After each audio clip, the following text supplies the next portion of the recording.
on the night of the show, the energy in the room was insane. Like when I walked out at the end with the flag and the pronouns on the t-shirt or whatever, Kath, Brooke, Melissa Leong, all of them, like Sarah, Georgia Love, cheering.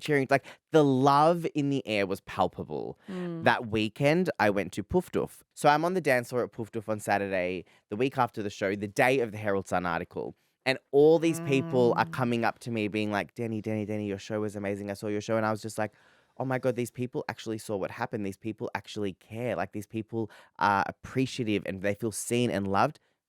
Job fucking done. Exactly. Done. Don't care about what anyone else thinks. Well, job done. Who else thinks? Who else thinks? So this is the title. Stylist Deni Todorovic shamed, weird word, for political stunt at Melbourne Fashion Week. So I'm not going to read the whole thing, but there are some things that I've underlined in lipstick because I never So thanks, Kevin O'Clan. All the chatter behind the catwalk this fashion week was not about the thankful shunning of athleisure wear, billowing sleeves, or wide leg pant looks. It wasn't about fashion at all.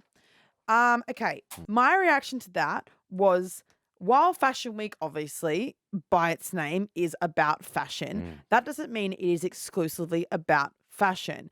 Your show was a curation of fashion and also how fashion intersects with real life and diversity. Is this movement not going to be involved in fashion? We need some extreme pushback in order to have change. That was my reaction. Is that... I was like, it's also giving, like, can they just not put it in my face? Totally. It's giving, it's okay that you're gay. I just don't want to see it. Now that there are gays on the stage, like now that there's, oh my God, there's someone with a they, them pronoun. That's fine, but do I have to see it? Yes, you do, because that's how change is enacted. There's also the thing of, not that I don't support equality and the community. And they're saying, I'll throw it in for good measure. If you feel you have to say that, why are you writing this article?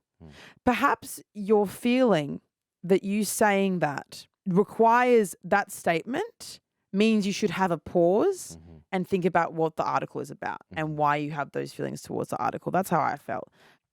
Diversity is one thing. Objectifying is another.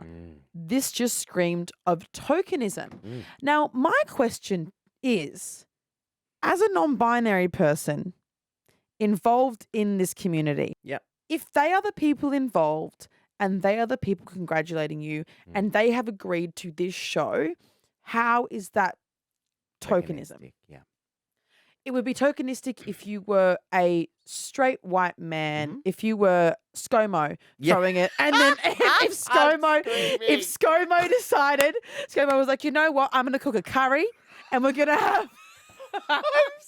We'll put some with they, them pronouns in the front. Beautiful. Would that not be tokenism? I also didn't like the overall theme was saying the show was all about Deni. The collection or designers who worked so hard to pull it together was an afterthought. And then I also didn't, there's so many, every paragraph has a different point.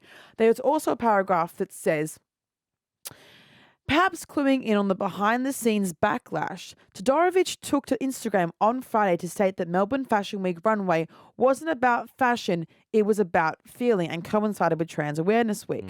It wasn't about following trends, it was about rejecting them. This is what a quote from you. Now, I would like to say, I really don't like the assumption that this was some sort of, and I don't know if it was. If it was, that's fair enough. But this assumption that, they felt the backlash and they've responded in a passive way. I have a feeling you posted that because that's how you felt. Correct. And that was the intention for the show. Not as a reactive statement to try and cover your tracks or deal with the backlash. These are my thoughts. Hit me.